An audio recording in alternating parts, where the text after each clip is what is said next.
Recently, we Star Trek fans got some bad news, namely the death of Aaron Eisenberg. Aaron was only 50 and had dealt with health problems related to his kidneys for his entire life.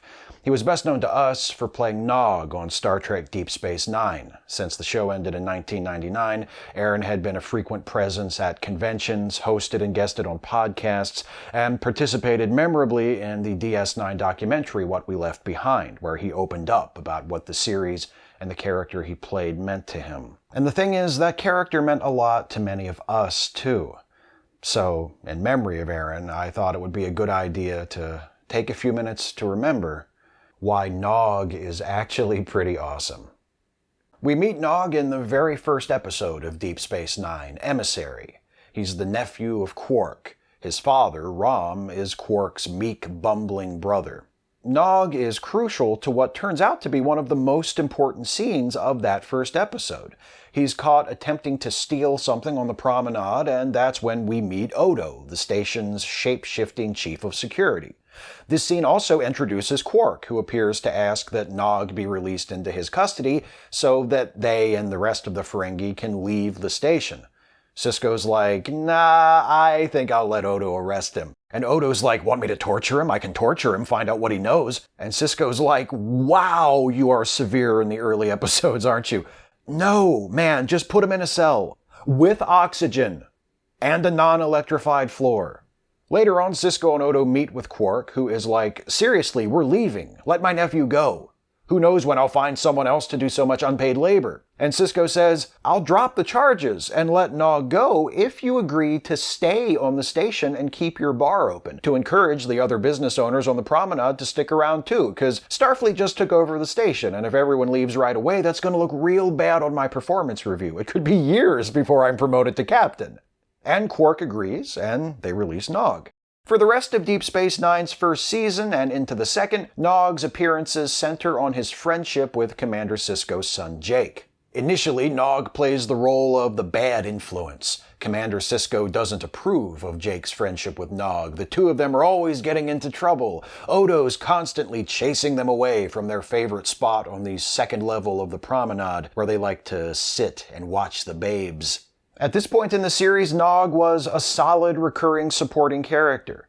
He was mostly a foil for Jake and occasionally Commander Sisko, but he got to develop a bit on his own as well. We saw indications that he was capable of growing beyond the gross misogyny that is typical of Ferengi men, for example, which was nice.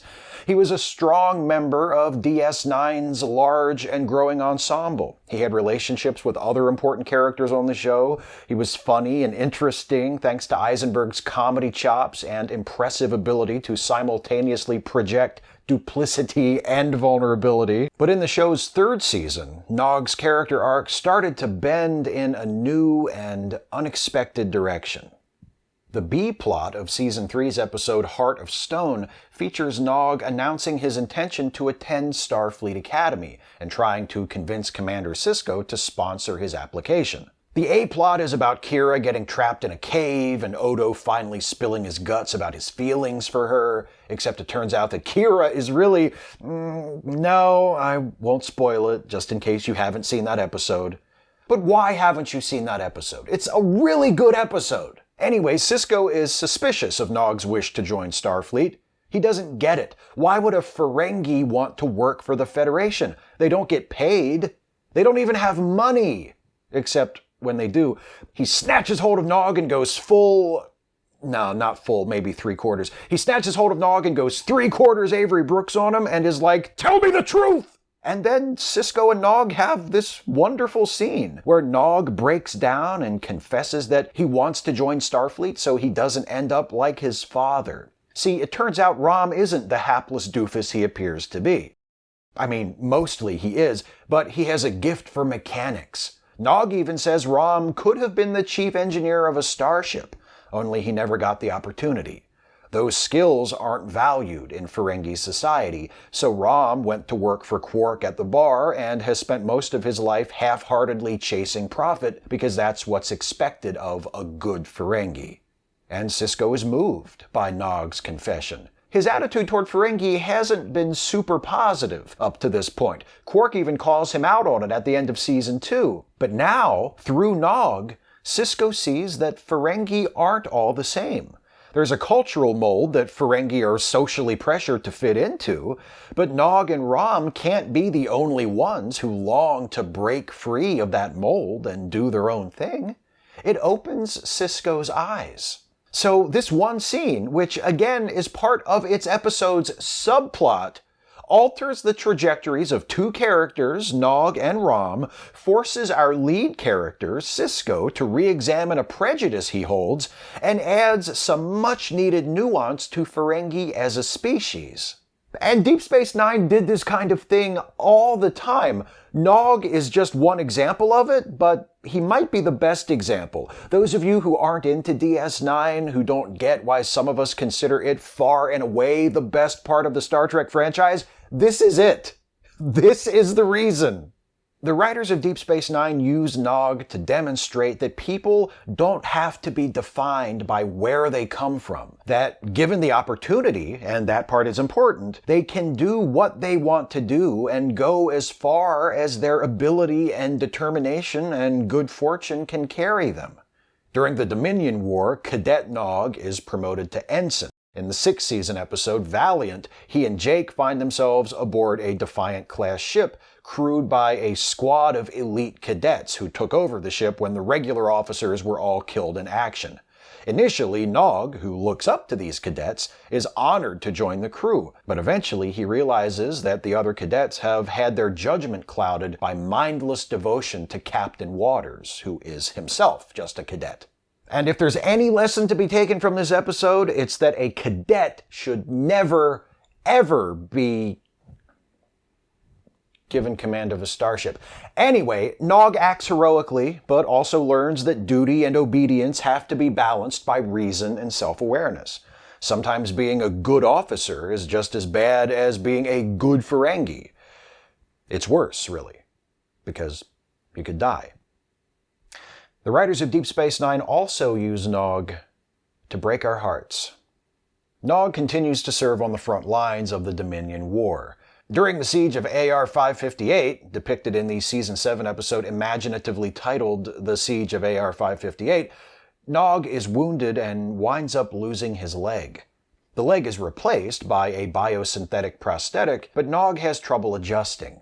To deal with his trauma, or rather to avoid dealing with it, Nog takes up residence in one of the holosuites, living and working with sentient holographic lounge singer Vic Fontaine in Vic's recreation of 1960s Las Vegas. For the first time, we see Nog acting like a typical Ferengi, helping Vic manage his finances and making plans to build a new casino.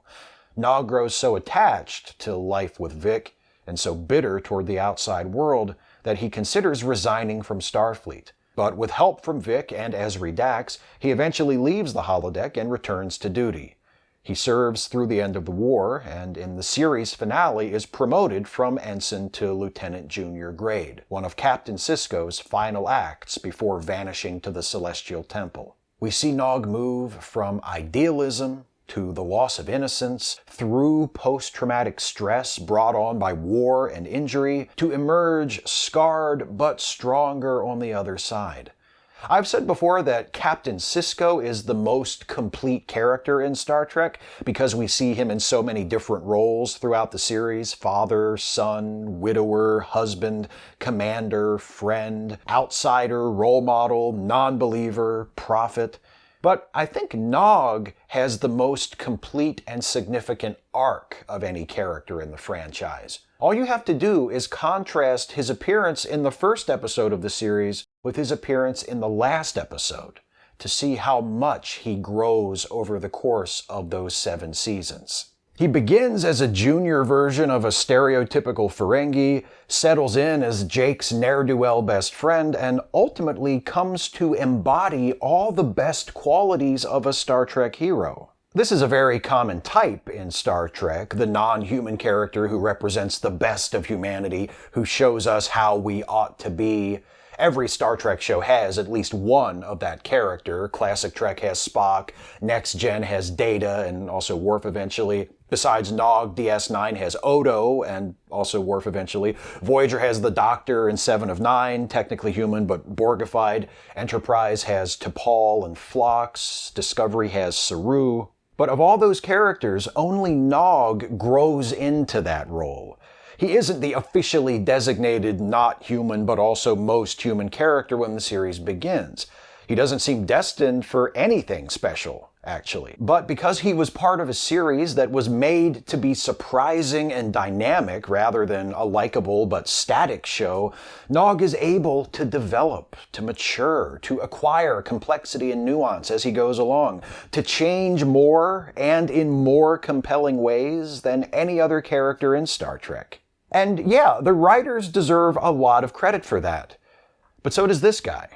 Michael Piller, Ira Stephen Bear, Ronald D. Moore, and the other writers on DS9 created Nog, but Aaron Eisenberg brought him to life. Aaron created something through his performance that enabled the writers to glimpse the potential that was there for that character, and gave them the confidence to explore it. After DS9 ended its run, Aaron Eisenberg appeared on Voyager, playing the young Kazon Carr, who captures Chakotay in the episode Initiations. And he's good in that. But he'll be remembered for Nog.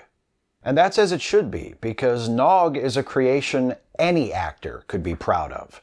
Over 7 years and 45 episodes. And by the way, can you believe that? Nog only appears in 45 of DS9's 173 episodes. But what an impression he leaves. In those 45 episodes, Aaron plays Nog with charm, with wit, with pathos, and with fragile, moving, unmistakable humanity. He truly is one of the great characters, not just of Deep Space Nine, but of Star Trek. And during the 1990s, I dare say he was one of the great characters on all of television. That's a hell of a legacy to leave behind. I only wish he didn't have to leave us quite so soon. Rest in peace, Aaron.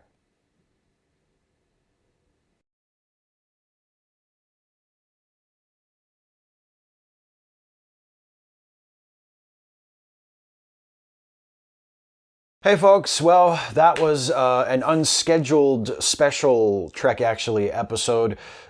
Aaron Eisenberg actually died while I was in production of last week's Trek Actually episode. It had already been scripted, and I think I had already shot it and was in the editing process when I learned that Aaron Eisenberg had died. So I couldn't include a mention of him in that episode, but I wanted to do a separate special video about Aaron and about Nog, because he really was a special part of the Star Trek franchise. His character was just so phenomenal, and I know a lot of people knew him and had met him because he was so accessible and was so active on the convention circuit and online through social media, and a lot of people knew him or felt like they knew him as more than just the guy who played Nog, and he will be missed.